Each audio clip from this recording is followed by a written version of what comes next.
ಚಲನಚಿತ್ರವು ಆರೆಂಡೆಲ್ನಲ್ಲಿ ಪ್ರಾರಂಭವಾಗುತ್ತದೆ.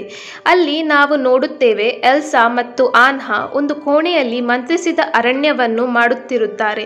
ಅವರ ಪೋಷಕರು ಅವರ ಕೋಣೆಗೆ ಬರುತ್ತಾರೆ. ಎಲ್ಸಾ ಮತ್ತು ಆನ್ಹಾರ ತಂದೆಯಾದ ರಾಜ ಆಗ್ನರ್ ಅಲ್ಲಿ ಅವರಿಗೆ ಬನ್ನಿ, ನಾನು ನಿಮಗೆ ಒಂದು ಕಥೆಯನ್ನು ಹೇಳುತ್ತೇನೆ ಅಂತ. ಮಂತ್ರಿಸಿದ ಕಾಡಿನಲ್ಲಿ 4 ಆತ್ಮಗಳು ಹೇಗೆ ಆಳ್ವಿಕೆ ನಡೆಸುತ್ತಿದ್ದವು ಎಂದು ಅವರು ಹೇಳುತ್ತಾರೆ. ಅದು ಭೂಮಿ, ಬೆಂಕಿ, ನೀರು ಮತ್ತು ಗಾಳಿ. ಅಲ್ಲಿ ನಾರ್ತೆಲ್ಡ್ರಾ ಕುಲದವರು ವಾಸಿಸುತ್ತಿದ್ದರು. ಇದು ತುಂಬಾ ವಿಶಿಷ್ಟವಾಗಿತ್ತು. ಅವರೆಲ್ಲರೂ ಈ ರೀತಿಯಲ್ಲಿ ಮನುಷ್ಯರಾಗಿದ್ದರು, ಆದರೆ ಅವರು ಇತರ ಬುಡಕಟ್ಟುಗಳೊಂದಿಗೆ ಮಾತನಾಡುವುದನ್ನು ತಪ್ಪಿಸುತ್ತಿದ್ದರು.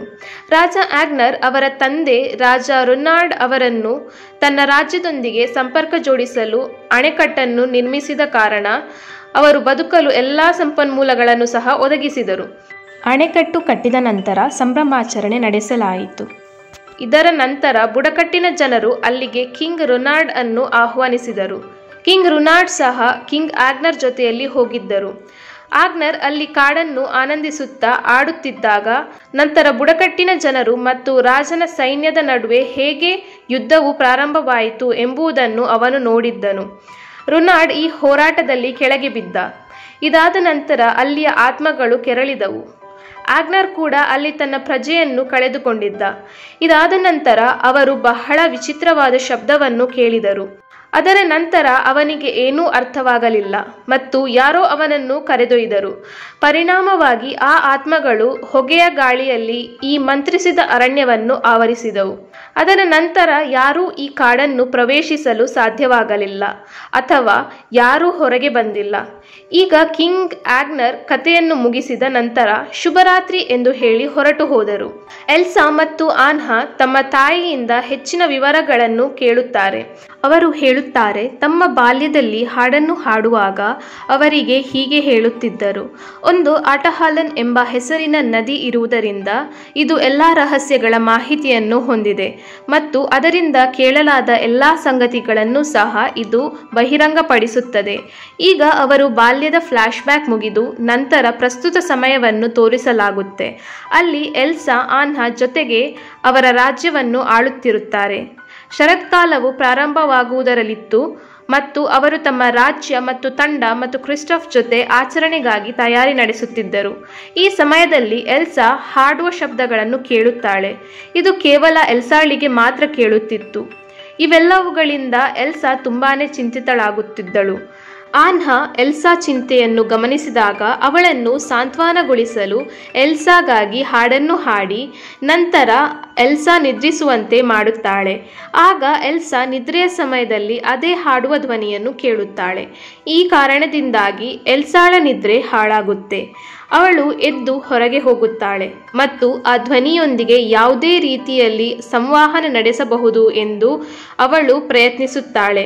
ಅವಳ ಮಾಂತ್ರಿಕ ಶಕ್ತಿಯನ್ನು ಇಲ್ಲಿ ಬಳಸಲು ಸಾಧ್ಯವಾಗುತ್ತೆ ಮತ್ತು ಅವಳು ಅದರಲ್ಲಿರುವ ಚಿಹ್ನೆಗಳನ್ನು ಸಹ ನೋಡುತ್ತಾಳೆ. ಎಲ್ಸಾಳ ಮಾಂತ್ರಿಕ ಮಂಜುಗಡ್ಡೆಯು ಈ ಸಾಮ್ರಾಜ್ಯದಲ್ಲಿ ಬೀಳಲು ಪ್ರಾರಂಭಿಸುತ್ತದೆ ಮತ್ತು ಇತರ ಎಲ್ಲ ಜನರು ಈ ಹಿಮ ಬೀಳುವುದನ್ನು ನೋಡಲು ತಮ್ಮ ಮನೆಯಿಂದ ಹೊರಬರುತ್ತಾರೆ. ಆಗ ಅದೇ ಆತ್ಮಗಳು ಅವರ ಮೇಲೆ ದಾಳಿ ಮಾಡುತ್ತವೆ. ಇವು ಒಂದೇ 4 ಆತ್ಮಗಳಾಗಿದ್ದವು ಮತ್ತು 4 ಜನರಲ್ಲಿ ಕೇವಲ 3 ಆತ್ಮಗಳು ಮಾತ್ರ ಜನರ ಮೇಲೆ ದಾಳಿ ಮಾಡುತ್ತಿದ್ದವು. ಅವುಗಳೆಂದರೆ ಬೆಂಕಿ, ನೀರು ಮತ್ತು ಗಾಳಿ. ಎಲ್ಸಾ ಇಲ್ಲಿ ಭಾವಿಸುತ್ತಾಳೆ, ಭೂಮಿ ಬರಲು ಇನ್ನೂ ಅಗತ್ಯವಿದೆ ಎಂದು ಮತ್ತು ಈ ಸ್ಥಳವನ್ನು ಬಿಟ್ಟು ಹೊರಗೆ ಹೋಗಬೇಕು ಎಂದು ಅವಳು ಎಲ್ಲ ಜನರಿಗೆ ಸೂಚಿಸುತ್ತಾಳೆ. ಇದರ ನಂತರ ಅವಳು ಇಡೀ ಕಥೆಯನ್ನು ಆನ್ಹಾಗೆ ಬಹಿರಂಗಪಡಿಸುತ್ತಾಳೆ. ಅವಳು ಧ್ವನಿಗಳನ್ನು ಹೇಗೆ ಕೇಳುತ್ತಿದ್ದಳು ಎನ್ನುವುದನ್ನು. ನಂತರ ಟ್ರೋಲ್ಸ್ ಮತ್ತು ಅವರ ನಾಯಕನನ್ನು ನೋಡುತ್ತೇವೆ. ಅವರು ಎಲ್ಸಾಗೆ ಹೇಳುತ್ತಾರೆ, ಎಲ್ಸಾ ಈ ರಹಸ್ಯದ ಬಗ್ಗೆ ತಿಳಿದುಕೊಳ್ಳಬೇಕು. ಎಲ್ಸಾ ಒಪ್ಪಿಕೊಳ್ಳುತ್ತಾಳೆ. ಅವಳು ಕೇಳುತ್ತಿರುವ ಧ್ವನಿ ಒಳ್ಳೆಯದು ಅಂತ ಟ್ರೋಲ್ ನಾಯಕನ ಸಂಭಾಷಣೆಯಿಂದ ಎಲ್ಸಾ ಅರ್ಥ ಮಾಡಿಕೊಳ್ಳುತ್ತಾಳೆ. ಆರೆಂಡೆಲ್ ಅನ್ನು ಉಳಿಸಲು ಅವಳು ಮಂತ್ರಿಸಿದ ಅರಣ್ಯಕ್ಕೆ ಹೋಗಬೇಕಾಗುತ್ತದೆ. ಇದರ ನಂತರ ಎಲ್ಸಾ, ಆನ್ಹಾ, ಓಲಾಫ್ ಮತ್ತು ಕ್ರಿಸ್ಟಾಫ್ ಅವನ ಹಿಮಸಾರಂಗದೊಂದಿಗೆ ಮಂತ್ರಿಸಿದ ಅಂದರೆ ಎನ್ಚಾಂಟೆಡ್ ಅರಣ್ಯಕ್ಕೆ ತೆರಳುತ್ತಾರೆ. ಅಲ್ಲಿ ಹರಡಿರುವ ಮಂಜು ಅವರ ಪ್ರವೇಶದಲ್ಲಿ ಅಡಚಣೆಯನ್ನು ಉಂಟು ಮಾಡುವುದಿಲ್ಲ. ಅವರು ಕಾಡಿನಲ್ಲಿ ಪ್ರವೇಶಿಸಿದಾಗ ಅದರ ಸೌಂದರ್ಯವನ್ನು ವೀಕ್ಷಿಸುತ್ತಾರೆ. ಈ ಮೋಡಿ ಮಾಡುವಿಕೆಯ ಸೌಂದರ್ಯವನ್ನು ನೋಡುವ ಸಮಯದಲ್ಲಿ ಎಲ್ಲರೂ ಬೇರ್ಪಡುತ್ತಾರೆ. ಅದರ ನಂತರ ಕ್ರಿಸ್ಟಾಫ್ ಆನ್ಹಾ ಜೊತೆ ಕಾಣಿಸ್ತಾನೆ. ಅಲ್ಲಿ ಕ್ರಿಸ್ಟಾಫ್ ಮೊದಲೇ ಅನೇಕ ಬಾರಿ ಅವಳನ್ನು ಪ್ರಪೋಸ್ ಮಾಡಲು ಪ್ರಸ್ತಾಪಿಸಲು ಪ್ರಯತ್ನಿಸಿದ್ದ. ಅವನು ಇಲ್ಲಿಯೂ ಪ್ರಯತ್ನಿಸುತ್ತಾನೆ, ಆದರೆ ಆನ್ಹಾ ಅವನನ್ನು ಹಾಗೆ ಮಾಡಲು ಅನುಮತಿಸುವುದಿಲ್ಲ ಮತ್ತು ಅವಳು ಎಲ್ಸಾ ಅನ್ನು ಹುಡುಕಲು ಕ್ಷಮಿಸಿ ಹೊರಡುತ್ತಾಳೆ. ಇನ್ನೊಂದು ಬದಿಯಲ್ಲಿ ಎಲ್ಸಾ ಓಲಾಫ್ ಅನ್ನು ಹುಡುಕುತ್ತಿದ್ದಳು. ಅದು ಎಲ್ಲೋ ಕಳೆದು ಹೋಗಿತ್ತು. ಸುಂಟರಗಾಳಿಯು ಅಲ್ಲಿ ಪ್ರಾರಂಭವಾಗುವ ಸಮಯದಲ್ಲಿ ಓಲಾಫ್ಗಾಗಿ ಅವರು ಪರಸ್ಪರ ಹುಡುಕಲು ಆರಂಭಿಸಿದಾಗ ಸುಂಟರಗಾಳಿ ಅವರೆಲ್ಲರನ್ನು ಆವರಿಸುತ್ತದೆ. ಆದರೆ ಏರ್ ಸ್ಪಿರಿಟ್ ಇಲ್ಲಿಂದ ಎಲ್ಲ ಜನರನ್ನು ಬಿಡುಗಡೆ ಮಾಡುತ್ತದೆ ಮತ್ತು ಎಲ್ಸಾ ಮಾತ್ರ ಒಳಗೆ ಸಿಕ್ಕಿಕೊಳ್ಳುತ್ತಾಳೆ. ಎಲ್ಸಾ ತನ್ನ ಮಾಂತ್ರಿಕ ಶಕ್ತಿಯನ್ನು ಅದರಿಂದ ತನ್ನನ್ನು ಮುಕ್ತಗೊಳಿಸಲು ಬಳಸುತ್ತಾಳೆ. ಆದರೆ ಆ ಕ್ಷಣದಲ್ಲಿ ಅವಳಿಗೆ ಹಿಂದೆ ನಡೆದ ಘಟನೆಗಳು ಕಾಣಿಸುತ್ತೆ. ಅದರಲ್ಲಿ ಆಗ್ನರ್ ಒಬ್ಬ ಮಹಿಳೆಯಿಂದ ರಕ್ಷಿಸಲ್ಪಟ್ಟಂತೆ. ಇದರ ನಂತರ ಅವರು ಇನ್ನೂ ಈ ಘಟನೆಯನ್ನು ಅರ್ಥ ಮಾಡಿಕೊಳ್ಳಲು ಬದ್ಧರಾಗುತ್ತಿದ್ದಾಗ ನಂತರ ಅವರು ಅದೇ ಅನುಸರಿಸುವ ಶಬ್ದವನ್ನು ಕೇಳುತ್ತಾರೆ. ಧ್ವನಿಯನ್ನು ಅನುಸರಿಸಿ ಅವರು ಅದನ್ನು ತಿಳಿದುಕೊಳ್ಳುತ್ತಾರೆ. ಆರೆಂಡೆಲ್ ಮತ್ತು ನಾರ್ತೆಲ್ರಾನ ಸ್ಥಳೀಯರು ಇನ್ನೂ ಒಬ್ಬರಿಗೊಬ್ಬರು ಹೋರಾಡುತ್ತಿದ್ದಾರೆ. ಅವರಲ್ಲಿ ಅವರ ಗೊಂದಲ ಇನ್ನೂ ನಡೆಯುತ್ತಲೇ ಇತ್ತು. ಓಲಾಫ್ ಅವುಗಳನ್ನು ಇಲ್ಲಿ ವಿವರಿಸಲು ಪ್ರಯತ್ನಿಸುತ್ತೆ. ಎಲ್ಸಾ ತನ್ನ ಮಾಂತ್ರಿಕ ಶಕ್ತಿಯನ್ನು ಬಳಸಿಕೊಂಡು ಎಲ್ಲವನ್ನೂ ಅಲ್ಲಿ ನಿಲ್ಲಿಸಲು ಪ್ರಯತ್ನಿಸುತ್ತಾಳೆ. ಎಲ್ಲರೂ ಆಶ್ಚರ್ಯ ಆಗಿಬಿಡ್ತಾರೆ ಅವಳ ಮಹಾನ್ ಶಕ್ತಿಯನ್ನು ನೋಡಿ. ಅವಳ ಶಕ್ತಿಯ ಬಗ್ಗೆ ಎಲ್ಲರೂ ತಿಳಿಯುತ್ತೆ. ಎಲ್ಸಾ ಅವಳು ಆ ಅರಣ್ಯವನ್ನು ಶೀಘ್ರದಲ್ಲೇ ರಕ್ಷಿಸುವುದಾಗಿ ಹೇಳುತ್ತಾಳೆ. ಬೆಂಕಿಯ ಆತ್ಮವು ಅಲ್ಲಿ ಇದ್ದಕ್ಕಿದ್ದಂತೆ ಕಾಣಿಸಿಕೊಳ್ಳುತ್ತದೆ. ಅದು ಎಲ್ಲೆಡೆ ಬೆಂಕಿಯನ್ನು ಹಾಕಲು ಪ್ರಾರಂಭಿಸುತ್ತೆ. ಎಲ್ಸಾ ತನ್ನ ಶಕ್ತಿಯ ಮೂಲಕ ಬೆಂಕಿಯನ್ನು ನಂದಿಸಲು ಎಲ್ಲರನ್ನು ರಕ್ಷಿಸಲು ಪ್ರಯತ್ನಿಸುತ್ತಾಳೆ. ಅಲ್ಲಿ ಅವಳು ಕ್ರಿಸ್ಟಾಫ್ಗೆ ಹೇಳುತ್ತಾಳೆ, ಆನ್ಹಾ ಜೊತೆಯಲ್ಲಿ ಅವಳನ್ನು ಕರೆದುಕೊಂಡು ಸ್ವಲ್ಪ ದೂರಕ್ಕೆ ಹೋಗು, ಆಕೆಗೆ ಯಾವುದೇ ಅಪಾಯವಾಗಬಾರದು ಅಂತ. ನಂತರ ಫೈರ್ ಸ್ಪಿರಿಟ್ ಬೆಂಕಿಯು ಯಾವುದೆಲ್ಲ ಸ್ಥಳಗಳಿಗೆ ಹೋಗುತ್ತಿತ್ತೋ, ಬೆಂಕಿ ಹೊತ್ತಿಸುತ್ತಿತ್ತೋ, ಎಲ್ಸಾ ಅವಳ ಬೆಂಕಿಯನ್ನು ನಂದಿಸಲು ಅದನ್ನು ಹಿಂಬಾಲಿಸುತ್ತಿದ್ದಳು. ಇದ್ದಕ್ಕಿದ್ದಂತೆ ಬೆಂಕಿಯ ಆತ್ಮವು ಸಲಾಮಂಡರ್ ಆಗಿ ರೂಪಾಂತರಗೊಳ್ಳುತ್ತದೆ. ಅದು ಅದನ್ನು ಅನುಸರಿಸಲು ಎಲ್ಸಾಗೆ ಆದೇಶ ನೀಡುತ್ತೆ ಮತ್ತು ಎಲ್ಸಾ ಹಾಗೆ ಮಾಡುತ್ತಾಳೆ. ಅವಳು ಸಲಾಮಂಡರ್ ಹಿಂದೆ ಹೋಗಲು ಪ್ರಾರಂಭಿಸಿದಾಗ ಆಗ ಆನ್ಹಾ ಬಂದು ಅವಳನ್ನು ತಡೆಯುತ್ತಾಳೆ. ಏಕೆಂದರೆ ಎಲ್ಸಾ ಏಕಾಂಗಿಯಾಗಿ ಎಲ್ಲೋ ಹೋಗಲು ಅವಳು ಅನುಮತಿಸಲು ಸಾಧ್ಯವಿರಲ್ಲ. ಎಲ್ಸಾ ಆನಾ ಅಸಮಾಧಾನಗೊಂಡಿರುವುದನ್ನು ನೋಡಿದಾಗ ತಾನು ತೆಗೆದುಕೊಳ್ಳುತ್ತಿದ್ದ ತಾಯಿಯ ಉಡುಗೊರೆಯ ಶಾಲನ್ನು ಆನ್ಹಾಳಿಗೆ ಕೊಡುತ್ತಾಳೆ. ಹಿಂಬದಿಯಿಂದ ಸಮೀಪಿಸುವ ಜನರೆಲ್ಲರೂ ಅದನ್ನು ನೋಡಿ ಆಶ್ಚರ್ಯಚಕಿತರಾಗುತ್ತಾರೆ. ಅದಕ್ಕೆ ಸಾಕ್ಷಿಯಾಗುತ್ತಾರೆ, ಏಕೆಂದರೆ ಅದು ನಾರ್ತೆಲ್ರಾನ ಸಾಂಪ್ರದಾಯಿಕ ಶಾಲು. ಇಲ್ಲಿ ತಿಳಿಯುತ್ತೆ ಎಲ್ಸಾ ಮತ್ತು ಆನ್ಹಾ ಅವರ ತಾಯಿ ನಾರ್ತೆಲ್ರಾನ ಒಬ್ಬರು ಮಹಿಳೆಯಾಗಿದ್ದರು ಎಂದು ಮತ್ತು ಅವಳು ಆಗ್ನರ್ ಅನ್ನು ರಕ್ಷಿಸಿದ್ದಳು. ಇದರ ನಂತರ ಆರೆಂಡೆಲ್ ಮತ್ತು ನಾರ್ತೆಲ್ರ ಸ್ಥಳೀಯರು ರಾಜಿ ಮಾಡಿಕೊಳ್ಳುತ್ತಾರೆ. ಅವರೆಲ್ಲರೂ ಉತ್ಸುಕರಾಗಿದ್ದರು ಮತ್ತು ಅವರು ಎಲ್ಸಾ ಮತ್ತು ಆನ್ಹಾ ರಾತ್ರಿಯನ್ನು ಅಲ್ಲಿ ಕಳೆಯಲು ವಿನಂತಿಸುತ್ತಾರೆ. ಒಬ್ಬ ನಾರ್ತೆಲ್ರ ಹುಡುಗ ಕ್ರಿಸ್ಟಾಫ್ ಬಳಿಗೆ ಬರುತ್ತಾನೆ. ಅವನಿಗೆ ಪ್ರಪೋಸ್ ಮಾಡುವ ವಿಧಾನಗಳನ್ನು ಕಲಿಸುತ್ತಿದ್ದ. ಇದರ ನಂತರ ಆನ್ಹಾ ಆ ಸ್ಥಳದ ನಾಯಕನೊಂದಿಗೆ ಇದ್ದಳು ಮತ್ತು ನಾರ್ತೆಲ್ರಾನ ಬುಡಕಟ್ಟು ಹುಡುಗಿ ಎಲ್ಸಾ ಜೊತೆಗಿದ್ದಳು. ಅವಳು ಶಾಲಿನ ಮೇಲೆ ಮಾಡಿದ ಚಿಹ್ನೆಗಳ ಬಗ್ಗೆ ಹೇಳುತ್ತಿದ್ದಳು. 5 ಚಿಹ್ನೆಗಳು ಇದ್ದವು ಮತ್ತು ಅವಳು ಹೇಳುತ್ತಾಳೆ, ಇದುವರೆಗೆ ಯಾರಿಗೂ ಕಾಣದ 5ನೇ ಚೈತನ್ಯವು ಇದೆ ಎನ್ನುವುದನ್ನು. ಅವಳು ಹೇಳುತ್ತಾಳೆ, ಈ ಆತ್ಮವು ಜನರನ್ನು ಪ್ರಕೃತಿಯೊಂದಿಗೆ ಹೇಗೆ ಸಂಪರ್ಕಿಸುತ್ತದೆ ಎನ್ನುವುದನ್ನು. ಮಂಜು ಮುಸುಕಿದ ಆ ದಿನದಲ್ಲಿ ಆ ಚೇತನದ ಧ್ವನಿಯು ಕೇಳಿಸಿತು. ಎಲ್ಸಾ ಹೇಳುತ್ತಾಳೆ, ಆಕೆಯ ತಂದೆ ಈ ಧ್ವನಿಯನ್ನು ಹೇಗೆ ಕೇಳಿದರು ಅಂತ. ಈಗ ಎಲ್ಸಾ ಕೂಡ ಈಗ ಅದೇ ಧ್ವನಿಯನ್ನು ಕೇಳುತ್ತಿದ್ದಳು. ಇದು 5ನೇ ಆತ್ಮ ಎಂದು ಸೂಚಿಸುತ್ತದೆ. ನಂತರ ಭೂಮಿಯ ದೈತ್ಯರು ಬರುತ್ತಾರೆ, ಆದರೆ ಅವುಗಳಿಂದ ಇವರು ತಪ್ಪಿಸಿಕೊಳ್ತಾರೆ. ಆದರೆ ಎಲ್ಸಾ ಆನ್ಹಾಗೆ ಹೇಳುತ್ತಾಳೆ, ನಾವು ಈ ಜನರ ಜೀವನವನ್ನು ಅಪಾಯಕ್ಕೆ ತಳ್ಳಲು ಸಾಧ್ಯವಿಲ್ಲ ಎಂದು. ಈ ಧ್ವನಿ ಪ್ರತಿಧ್ವನಿಸುತ್ತಿರುವ ಉತ್ತರಕ್ಕೆ ನಾವು ಚಲಿಸಬೇಕಾಗುತ್ತದೆ ಅನ್ನುತ್ತಾಳೆ. ಅದರ ನಂತರ ಎಲ್ಸಾ ಮತ್ತು ಆನ್ಹಾ ಎಲ್ಲ ಜನರನ್ನು ಬಿಟ್ಟು ಉತ್ತರಕ್ಕೆ ತೆರಳುತ್ತಾರೆ.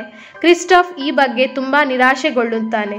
ಎಲ್ಸಾ, ಆನ್ಹಾ, ಓಲಾಫ್ ಮತ್ತು ಸಲಾಮಂಡರ್ ಉತ್ತರಕ್ಕೆ ಹೋಗುತ್ತಿದ್ದಾಗ ನಂತರ ಅವರು ದಾರಿಯಲ್ಲಿ ತಮ್ಮ ಹೆತ್ತವರ ಕೆಂಪು ಹಡಗನ್ನು ನೋಡುತ್ತಾರೆ. ಅವರು ಆ ಹಡಗನ್ನು ಕೂಲಂಕಷವಾಗಿ ಪರಿಶೀಲಿಸಿದಾಗ ಅವರು ಜಲನಿರೋಧಕ ಕ್ಯಾಬಿನ್ ಅನ್ನು ಕಂಡುಕೊಳ್ಳುತ್ತಾರೆ. ಅಲ್ಲಿ ಕೆಲವು ದಾಖಲೆಗಳು ಮತ್ತು ನಕ್ಷೆ ಕೂಡ ಇತ್ತು. ಇದರಿಂದ ಅವರಿಗೆ ತಿಳಿಯುತ್ತೆ ಅವರ ತಂದೆ ತಾಯಿಗಳು ಕತ್ತಲ ಸಮುದ್ರವನ್ನು ದಾಟುವಾಗ ಆಟೋ ಹಾಲನ್ಗೆ ಪ್ರಯಾಣಿಸುತ್ತಿದ್ದರು ಎಂದು. ಯಾಕೆಂದರೆ ಅವರು ಎಲ್ಸಾಳ ಮಾಂತ್ರಿಕ ಶಕ್ತಿಗಳ ಬಗ್ಗೆ ತಿಳಿದುಕೊಳ್ಳಬಹುದು ಅನ್ನುವ ಕಾರಣಕ್ಕೆ. ಡಾರ್ಕ್ ಸಮುದ್ರವು ತುಂಬಾನೇ ಅಪಾಯಕಾರಿಯಾಗಿತ್ತು. ಅಲ್ಲಿಗೆ ಹೋಗುವ ಪ್ರತಿಯೊಬ್ಬ ನಾವಿಕನ ಅಂತ್ಯವಾಗುತ್ತಿತ್ತು. ಈಗ ಎಲ್ಸಾ ಇಲ್ಲಿ ಸಂಪೂರ್ಣ ವಾಸ್ತವವನ್ನು ತಿಳಿಯಲು ನೀರಿನ ಚೈತನ್ಯವನ್ನು ಆಹ್ವಾನಿಸುತ್ತಾಳೆ. ಆಕೆಯ ಪೋಷಕರು ತಮ್ಮ ಅಂತ್ಯವನ್ನು ಕತ್ತಲ ಸಮುದ್ರದಲ್ಲಿ ಹೇಗೆ ಎದುರಿಸಿದರು ಎಂಬುದನ್ನು ನೀರಿನ ಆತ್ಮಚಿತ್ರಗಳ ಮೂಲಕ ತಿಳಿದುಕೊಳ್ಳುತ್ತಾಳೆ. ಎಲ್ಸಾ ಪಶ್ಚಾತ್ತಾಪ ಪಡಲು ಪ್ರಾರಂಭಿಸುತ್ತಾಳೆ. ಎಲ್ಸಾ ತನ್ನ ತಂದೆ ತಾಯಿಯ ಸಾವು ತನ್ನಿಂದಲೇ ಆಯಿತು ಅಂತ ಅಂದುಕೊಳ್ತಾಳೆ. ಅವಳೇ ಕಾರಣ ಎಂದು ಭಾವಿಸುತ್ತಾಳೆ. ಏಕೆಂದರೆ ಅವರು ಅವಳ ಮಾಂತ್ರಿಕ ಶಕ್ತಿಯನ್ನು ತಿಳಿದುಕೊಳ್ಳಲು ಹೋಗಿದ್ದರು. ಅವಳು ಅಳುತ್ತಾ ಹಡಗಿನಿಂದ ಹೊರಗೆ ಹೋಗುತ್ತಾಳೆ ಮತ್ತು ಆನ್ಹಾ ಅವಳನ್ನು ಹಿಂಬಾಲಿಸುತ್ತಾಳೆ. ಆನ್ಹಾ ಎಲ್ಸಾಳಿಗೆ ಸಮಜಾಯಿಸುತ್ತಾಳೆ ಪೋಷಕರು ಈ ಕ್ರಮವನ್ನು ಸ್ವಇಚ್ಛೆಯಿಂದ ತೆಗೆದುಕೊಂಡಿದ್ದರು ಎಂದು ಮತ್ತು ಅವರು ಎಲ್ಸಾಳ ಮಾಂತ್ರಿಕ ಶಕ್ತಿಗಳ ಬಗ್ಗೆ ತಿಳಿದುಕೊಳ್ಳಲು ಬಯಸಿದ್ದರು. ಇಲ್ಲಿ ಆನ್ಹಾ ಇದನ್ನು ಕೂಡ ಹೇಳುತ್ತಾಳೆ, ಅವಳ ಶಕ್ತಿಗಳು ಅಡೋನ ಮೃದುತ್ವದ ಉಡುಗೊರೆಯಾಗಿವೆ ಎಂಬುದನ್ನು ಬಹಿರಂಗಪಡಿಸುತ್ತಾಳೆ. ಏಕೆಂದರೆ ಅವಳು ನಾರ್ತೆಲ್ಡ್ರಾಗೆ ಸೇರಿದವಳಾಗಿದ್ದರೂ ಸಹ ತನ್ನ ದಯೆಯಿಂದ ಶತ್ರುವನ್ನು ರಕ್ಷಿಸುತ್ತಿದ್ದಳು. ಈ ಸತ್ಯವನ್ನು ಕೇಳಿದ ಎಲ್ಸಾ ಸ್ವಲ್ಪ ಒಳ್ಳೆಯ ರೀತಿಯ ಅನುಭವ ಪಡೆಯುತ್ತಾಳೆ.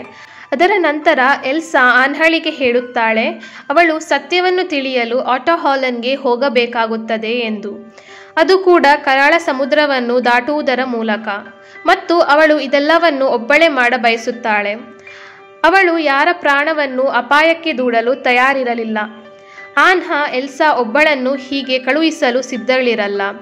ಆದರೆ ಎಲ್ಸಾ ಒಂದು ಮಂಜುಗಡ್ಡೆಯ ದೋಣಿಯನ್ನು ನಿರ್ಮಿಸುತ್ತಾಳೆ ಮತ್ತು ಅದರಲ್ಲಿ ಆನ್ಹಾ ಮತ್ತು ಓಲಾಫ್ನ ಅದರೊಳಗೆ ಬೀಳುವಂತೆ ಮಾಡಿ ದೂರಕ್ಕೆ ಕಳುಹಿಸುತ್ತಾಳೆ.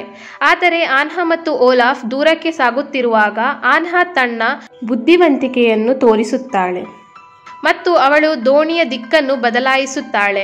ನಂತರ ಅವರು ದೈತ್ಯ ಭೂಮಿಯ ದೈತ್ಯನನ್ನು ಹಾದು ಹೋಗುವಾಗ ರಹಸ್ಯವಾಗಿ ಒಂದು ಸ್ಥಳವನ್ನು ತಲುಪುತ್ತಾರೆ. ಇನ್ನೊಂದು ಬದಿಯಲ್ಲಿ ಎಲ್ಸಾ ಕತ್ತಲ ಸಮುದ್ರದಲ್ಲಿ ನೌಕಾಯಾನ ಮಾಡಲು ಪ್ರಯತ್ನಿಸುತ್ತಿರುವುದನ್ನು ಕಾಣಬಹುದು.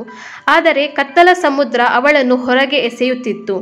ತನ್ನ ಮಾಂತ್ರಿಕ ಶಕ್ತಿಯನ್ನು ಬಳಸಿಕೊಂಡು ನೀರನ್ನು ಮಂಜುಗಡ್ಡೆಯಾಗಿ ಪರಿವರ್ತಿಸುತ್ತಾ ಎಲ್ಸಾ ಮುಂದಕ್ಕೆ ಸಾಗುತ್ತಾಳೆ.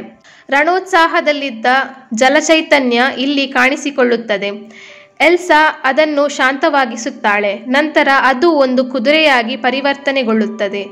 ಅದು ಎಲ್ಸಾನ ತೆಗೆದುಕೊಂಡು ಆಟೋ ಹಾಲನ್ ಅನ್ನು ತಲುಪುತ್ತದೆ. ಅದು ಮಂಜುಗಡ್ಡೆಯಿಂದ ಆವೃತವಾದ ಹಿಮನದಿ. ಎಲ್ಸಾಳಿಗೆ ಅಲ್ಲಿ ತಿಳಿಯುತ್ತೆ ಅಲ್ಲಿಂದಲೇ ಧ್ವನಿ ಪ್ರತಿಧ್ವನಿಸುತ್ತಿದೆ ಎಂದು. ಅವಳು ಒಳಗೆ ಹೋಗಲು ಪ್ರಾರಂಭಿಸುತ್ತಾಳೆ.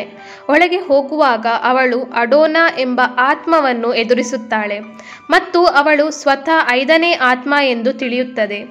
ಇದು ಜನರನ್ನು ಪ್ರಕೃತಿಯೊಂದಿಗೆ ಸಂಪರ್ಕಿಸುತ್ತದೆ. ನಂತರ ಎಲ್ಸಾಳಿಗೆ ಕೆಲವು ಚಿತ್ರಗಳು ಕಾಣಿಸುತ್ತೆ. ಅದು ಹಿಂದಿನ ಕೆಲವು ದೃಶ್ಯಗಳು ಆಗಿತ್ತು. ಅವಳಿಗೆ ಅಸಲಿ ಕತೆ ತಿಳಿಯುತ್ತೆ. ಅವಳ ಅಜ್ಜ ಅಂದರೆ ರಾಜ ರೊನಾಲ್ಡ್ ಅಲ್ಲಿಯ ಜನರಿಗೆ ಸಂಪನ್ಮೂಲಗಳು ಸಿಗಲಿ ಅಂತ ಅಣೆಕಟ್ಟನ್ನು ನಿರ್ಮಿಸಲಿಲ್ಲ. ಯಾಕಾಗಿ ನಿರ್ಮಿಸಿದ್ದರು ಅಂದರೆ ನಾರ್ತೆಲ್ಡ್ರಾದ ಸ್ಥಳೀಯರ ಮಾಂತ್ರಿಕ ಶಕ್ತಿಗಳು ಕೊನೆಗೊಳಿಸಬೇಕು ಎಂದು. ಈಗ ಎಲ್ಸಾ ಈ ಚಿತ್ರಗಳನ್ನು ಅನುಸರಿಸುತ್ತಾ ಹೋಗುವಾಗ ಆಟೋ ಹಾಲನ್ ನದಿಯ ಆಳವಾದ ಭಾಗವನ್ನು ತಲುಪುತ್ತಾಳೆ. ಅದು ನದಿಯ ಅತ್ಯಂತ ಕರಾಳ ಭಾಗವಾಗಿತ್ತು. ಎಲ್ಸಾ ಅಲ್ಲಿಗೆ ಪ್ರವೇಶಿಸುವುದನ್ನು ಮುಂದುವರಿಸುತ್ತಿದ್ದಂತೆ ಅವಳು ಕ್ರಮೇಣ ಹೆಪ್ಪುಗಟ್ಟಲು ಪ್ರಾರಂಭಿಸುತ್ತಾಳೆ. ಅವಳು ಇಲ್ಲಿ ಇನ್ನೊಂದು ಮಾಹಿತಿಯನ್ನು ಪಡೆಯುತ್ತಾಳೆ. ಅವಳ ಅಜ್ಜ ಅಲ್ಲಿನ ನಾಯಕನನ್ನು ಕೊಂದಿದ್ದರು. ಅಲ್ಲಿಯ ನಾಯಕ ಯಾವುದೇ ಆಯುಧಗಳಿಲ್ಲದೆ ಕುಳಿತಿದ್ದಾಗ ಎಲ್ಸಾ ಅಲ್ಲಿ ಪೂರ್ತಿಯಾಗಿ ಹೆಪ್ಪುಗಟ್ಟುವ ಮೊದಲು ಅವಳು ಒಂದು ನೆನಪನ್ನು ಸೃಷ್ಟಿಸಿ ಆನ್ಹಾ ಬಳಿಗೆ ಕಳುಹಿಸುತ್ತಾಳೆ. ಆದ್ದರಿಂದ ಅವಳಿಗೆ ತಿಳಿಯಲಿ ಸತ್ಯ ವಿಷಯ ಏನು ಅನ್ನುವುದು. ಆ ಎಲ್ಲ ನೆನಪು ಆನ್ಹಾ ಮತ್ತು ಓಲಾಫ್ ಬಳಿ ತಲುಪುತ್ತೆ. ಅಲ್ಲಿ ಆನ್ಹಾ ಯೋಚಿಸುತ್ತಾಳೆ ಹೇಗಾದರೂ ಮಾಡಿ ಅಣೆಕಟ್ಟನ್ನು ಒಡೆಯಬೇಕು ಅಂತ. ಯಾಕೆಂದರೆ ಅಲ್ಲಿ ಮಂಜು ತೆರವುಗೊಳ್ಳಲಿ ಮತ್ತು ಎಲ್ಲ ಆತ್ಮಗಳು ಖುಷಿಯಾಗಲಿ ಅಂತ. ಆದರೆ ಈ ರೀತಿ ಮಾಡಿದರೆ ಆರೆಂಡೆಲ್ ಪ್ರವಾಹಕ್ಕೆ ಒಳಗಾಗಬಹುದಾಗಿತ್ತು. ನಂತರ ಓಲಾಫ್ ಒಂದು ನಿರ್ಗಮನದ ಬಗ್ಗೆ ಆನ್ಹಾಳಿಗೆ ಹೇಳುತ್ತದೆ ಮತ್ತು ಓಲಾಫ್ ನಿಧಾನವಾಗಿ ಕರಗುತ್ತಾ ಮಂದವಾಗಿ ಕಾಣಿಸಿಕೊಳ್ಳಲು ಪ್ರಾರಂಭಿಸುತ್ತದೆ. ಇದರಿಂದ ಎಲ್ಸಾ ಖಂಡಿತವಾಗಿಯೂ ಯಾವುದೋ ಅಪಾಯದಲ್ಲಿದ್ದಾಳೆ ಎಂದು ಆನ್ಹಾ ಅರ್ಥ ಮಾಡಿಕೊಳ್ಳುತ್ತಾಳೆ. ನೋಡುತ್ತಿರುವಂತೆ ಓಲಾಫ್ ಆನಾ ಕೈಯಲ್ಲಿ ಕೊನೆಗೊಳ್ಳುತ್ತದೆ. ಇದರ ನಂತರ ಆನ್ಹಾ ನಿರಾಶೆಯಿಂದ ಹೊರಟು ಭೂಮಿಯ ರಾಕ್ಷಸರನ್ನು ಎಚ್ಚರಗೊಳಿಸಲು ಪ್ರಯತ್ನಿಸುತ್ತಾಳೆ. ಆದ್ದರಿಂದ ಅವರು ಅವಳನ್ನು ಅನುಸರಿಸಬಹುದು ಎಂದು. ಭೂಮಿಯ ರಾಕ್ಷಸರು ಹೊರಗೆ ಬಂದು ಆನ್ಹಾಳನ್ನು ಅನುಸರಿಸಲು ಪ್ರಾರಂಭಿಸುತ್ತಾರೆ. ಮುಂದೆ ಆರೆಂಡೆಲ್ನ ಸೈನಿಕರು ಇದ್ದರು. ಅಲ್ಲಿ ಸೇನಾನಾಯಕ ರಾಕ್ಷಸರನ್ನು ಎಚ್ಚರಗೊಳಿಸಲು ಹೆಣಗಾಡುತ್ತಾನೆ ಮತ್ತು ಆನ್ಹಾಳೊಂದಿಗೆ ಸಹಕರಿಸುತ್ತಾನೆ. ರಾಕ್ಷಸರನ್ನು ಪ್ರಚೋದಿಸುವುದು ಅವರ ಯೋಜನೆಯ ಭಾಗವಾಗಿತ್ತು. ಆದ್ದರಿಂದ ಅವರು ಯಾವುದೇ ಸಂದರ್ಭದಲ್ಲಿ ಈ ಅಣೆಕಟ್ಟನ್ನು ಹಾನಿಗೊಳಿಸಬಹುದು ಮತ್ತು ಅದೊಂದೇ ಉಪಾಯವಾಗಿತ್ತು. ಪ್ರಚೋದನೆಗೆ ಒಳಗಾದ ರಾಕ್ಷಸರು ಅಣೆಕಟ್ಟಿನ ಮೇಲೆ ದೊಡ್ಡ ಕಲ್ಲುಗಳನ್ನು ಎಸೆಯಲು ಪ್ರಾರಂಭಿಸುತ್ತಾರೆ. ಇದರಿಂದಾಗಿ ಅಣೆಕಟ್ಟು ಹಾಳಾಗಿ ಒಡೆದು ನೀರು ಸೋರಿಕೆಯಾಗುತ್ತೆ. ಆನ್ಹಾ ಕೆಳಗೆ ಬೀಳುತ್ತಾ ಉಳಿಯುತ್ತಾಳೆ. ಕ್ರಿಸ್ಟೋಫ್ ಅವಳನ್ನು ರಕ್ಷಿಸುತ್ತಾನೆ. ಅಣೆಕಟ್ಟು ಹಾನಿಗೊಳಗಾದಂತೆ ಉತ್ಸುಕರಾಗಿ ಸ್ಪಿರಿಟ್ ಆತ್ಮಗಳು ಎಲ್ಸಾಳನ್ನು ಬಿಡುಗಡೆ ಮಾಡುತ್ತವೆ. ಅಣೆಕಟ್ಟಿನಿಂದ ಹೊರಗೆ ಬರುತ್ತಿದ್ದ ನೀರು ಆರೆಂಡೆಲ್ ಕಡೆಗೆ ವೇಗವಾಗಿ ಹರಿಯಲು ಪ್ರಾರಂಭಿಸುತ್ತೆ. ಈ ರೀತಿಯಾಗಿ ಇಡೀ ಆರೆಂಡೆಲ್ ಸಾಮ್ರಾಜ್ಯವು ಪ್ರವಾಹಕ್ಕೆ ಒಳಗಾಗಬಹುದಾಗಿತ್ತು. ಆದರೆ ಎಲ್ಸಾ ತನ್ನ ಕುದುರೆಯ ಮೇಲೆ ಸವಾರಿ ಮಾಡುತ್ತಾ ಇಲ್ಲಿಗೆ ತಲುಪುತ್ತಾಳೆ. ಅಲ್ಲಿ ಅವಳು ಮಂಜುಗಡ್ಡೆಯನ್ನು ನಿರ್ಮಿಸುತ್ತಾಳೆ ಮತ್ತು ನೀರಿನ ಒತ್ತಡವನ್ನು ನಿಯಂತ್ರಿಸುತ್ತಾಳೆ. ಇದರ ನಂತರ ಅವಳು ಮಂಜು ಕೊನೆಗೊಂಡ ಮಂತ್ರಿಸಿದ ಅರಣ್ಯಕ್ಕೆ ತೆರಳುತ್ತಾಳೆ. ನಂತರ ಎಲ್ಲರೂ ತುಂಬಾನೇ ಖುಷಿಯಾಗುತ್ತಾರೆ ಮತ್ತು ಎಲ್ಲರೂ ಬಿಡುಗಡೆಯಾಗುತ್ತಾರೆ. ಆನ್ಹಾ ಮತ್ತು ಎಲ್ಸಾ ಮತ್ತೊಮ್ಮೆ ಭೇಟಿಯಾಗುತ್ತಾರೆ, ಪರಸ್ಪರ ಅಪ್ಪಿಕೊಳ್ಳುತ್ತಾರೆ. ಎಲ್ಸಾ ಆನ್ಹಾಗೆ ಬಹಿರಂಗಪಡಿಸುತ್ತಾಳೆ ಅವಳು ಹೇಗೆ 5ನೇ ಆತ್ಮವೆಂದು ಮತ್ತು ಜನರನ್ನು ಪ್ರಕೃತಿಯೊಂದಿಗೆ ಸಂಪರ್ಕಿಸುವವಳು ಒಂದು ಸೇತುವೆಯ ತರವೆಂದು. ಆ ಸೇತುವೆಯ ಕೊನೆ ಆನ್ಹಾ, ಏಕೆಂದರೆ ಅವರು ಸೌಂದರ್ಯ ಮತ್ತು ಪ್ರಕೃತಿಯೊಂದಿಗೆ ಜನರನ್ನು ಸಂಪರ್ಕಿಸುತ್ತಾರೆ. ನಂತರ ಎಲ್ಸಾ ತನ್ನ ಮಾಂತ್ರಿಕ ಶಕ್ತಿಗಳ ಮೂಲಕ ಓಲಾಫ್ ಅನ್ನು ಪುನರುತ್ಥಾನಗೊಳಿಸುತ್ತಾಳೆ. ಕ್ರಿಸ್ಟೋಫ್ ಮತ್ತೊಮ್ಮೆ ಆನ್ಹಾಳಿಗೆ ಪ್ರಪೋಸ್ ಮಾಡುತ್ತಾನೆ ಮತ್ತು ಆನ್ಹಾ ಈ ಸಮಯದಲ್ಲಿ ಪ್ರಸ್ತಾಪವನ್ನು ಸ್ವೀಕರಿಸುತ್ತಾಳೆ. ಅದರ ನಂತರ ದೃಶ್ಯವು ಆರೆಂಡೆಲ್ ಸಾಮ್ರಾಜ್ಯಕ್ಕೆ ತಿರುಗುತ್ತದೆ. ಆನಾ ಆ ಸಾಮ್ರಾಜ್ಯದ ರಾಣಿಯಾಗಿ ಪಟ್ಟಾಭಿಷೇಕಗೊಳ್ತಾಳೆ ಮತ್ತು ಎಲ್ಸಾ ಮಂತ್ರಿಸಿದ ಕಾಡಿನ ರಕ್ಷಕಳಾಗುತ್ತಾಳೆ. ಆನಾ ಕಳುಹಿಸಿದ ಪತ್ರವನ್ನು ಎಲ್ಸಾ ಸ್ವೀಕರಿಸುತ್ತಾಳೆ. ಎಲ್ಸಾ ಆನ್ಹಾಳನ್ನು ಭೇಟಿಯಾಗಲು ಹೋಗುತ್ತಾಳೆ ಮತ್ತು ಈ ದೃಶ್ಯದಲ್ಲಿ ಚಲನಚಿತ್ರವು ಪೂರ್ಣಗೊಳ್ಳುತ್ತದೆ.